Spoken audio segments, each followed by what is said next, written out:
not that tall. Let's see, can you hear me? Yeah? Fantastic. I found myself, when preparing for this afternoon, take it up. That's better. Then I walk around a lot.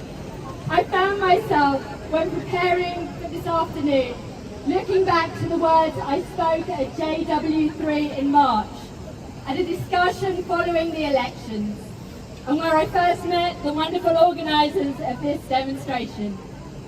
I left that evening feeling buoyed. Buoyed because usually when we speak about Israel in a communal setting, it has the tendency to be diversive and aggressive. And yet that evening, the conversation was worried, yes, but supportive and united, and there was a sense of the possibility of what we can do when we come together.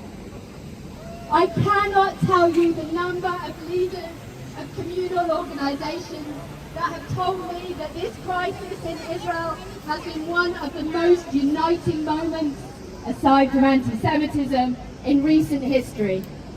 And yet here we are 5 months later, and the situation is certainly not better. 41 weeks Israelis have been taken to the streets, and the fear we know is growing daily. The day before that talk at JW3, Professor Yuval Noah Harari said in The Guardian, "There are moments in history when fear is the most sane reaction." And here he is, still trying to make people who need it not only hear, but really listen. As one colleague of mine, Rabbi Neil James, put it, the living bridge, the Gesher Chai, between Israel and the diaspora is burning. And as that bridge is burned, with it is the vision of the Jewish future.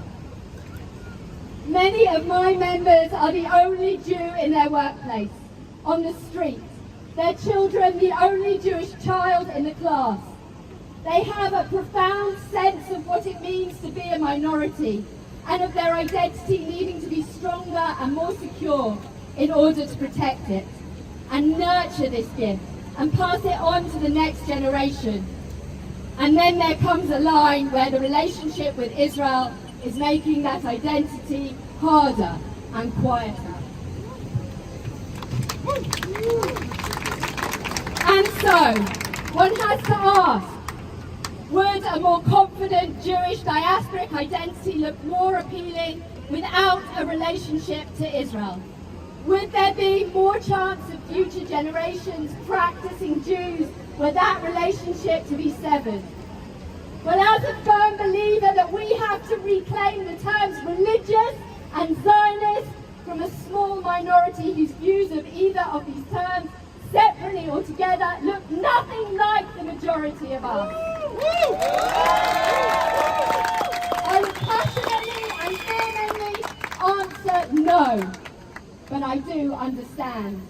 When you have an Israeli government that seems to be trampling over the values that proud, confident Jews hold central to their identity as Jewish, freedom for minorities, including women, pluralist Jewish denominations, the fear becomes more of a reality. When there are attacks on the judiciary and a complete abandonment of the pursuit of peace that could lead to a viable Palestinian state, alongside a safe and secure Jewish state, the fear becomes more of a reality. When the incitement to violence is a standard part of the daily rhetoric, then the fear becomes more of a reality. And when the Israeli government is actively telling you that you are not welcome, well then the fear really becomes more of a reality. Of course, I know that there are Jews who have faced a barrage of abuse for sharing their thoughts and concerns on Israel, who now feel some validation and support as others recognise that the current government did not get there overnight, who are finding that rather than deciding a relationship with Israel is too hard, or perhaps even identifying publicly and proud as Jewish is difficult, are instead feeling like a vital partner in raising up the voices and supporting all of us who are taken to the streets in Israel and speaking up here. They are seeing that those Jewish values which we see as a community, which we hold as vital to our Jewish identity, are being raised up. There is, in the words of Simon Sharma, a passionate declaration of support for the enormous number of people who feel as anguished as we do. So let us be very, very clear. This is not only a progressive Judaism issue, any more than this is a right or left one. Look at the streets in Israel and you will see that. Look to the person next to you here today and you will see that. This is, as Professor Harari makes the case so clearly, a last salvage attempt to save Judaism. As communal leaders in the UK, we represent a huge coalition, one that still has a chance to grow. I'm proud to stand alongside Defend Israel Democracy UK, the Jewish News. Thank you so much for being with us today. Artsemi UK, Habonim Draw UK, the Jewish Labour Movement, Liberal Judaism, LKY Netza, Resorty Judaism, Meretz UK, the Movement for Reform Judaism, the New Israel Fund, Noam Resorty Youth, RSY Netza, the Union of Jewish Students, and Yachad. We recognise that we have a profound responsibility not to miss the moment, to join together and ensure that we are heard within our communities, outside of our communities, and by the governments here and in Israel. Arundhati Roy, the author of The God of Small Things, wrote, "The trouble is that once you see it, you cannot unsee it. And once you've seen it, keeping quiet, saying nothing, becomes as political an act as speaking out. There is no innocence. Either way, you are accountable." Take a stand! So Time to take a stand! Time to take a stand! Time to take a stand! Time to take a stand!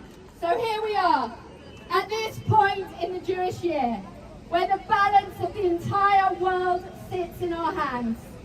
Each action can tip the balance to the side of guilt and bring destruction, but conversely, one action can also tip the balance to the world to the side of merit and bring redemption. If we are to sincerely wish each other Shana Tova Matuka, a happy and sweet new year, then we must all be the righteous that are the foundation of the world, the ones who acted righteously and tipped the balance of the entire world to good and saved it. This is unlike any other moment in our history. We are facing the real possibility of spiritual destruction. We are wrestling, but wrestling together to save not only Israel, but Judaism.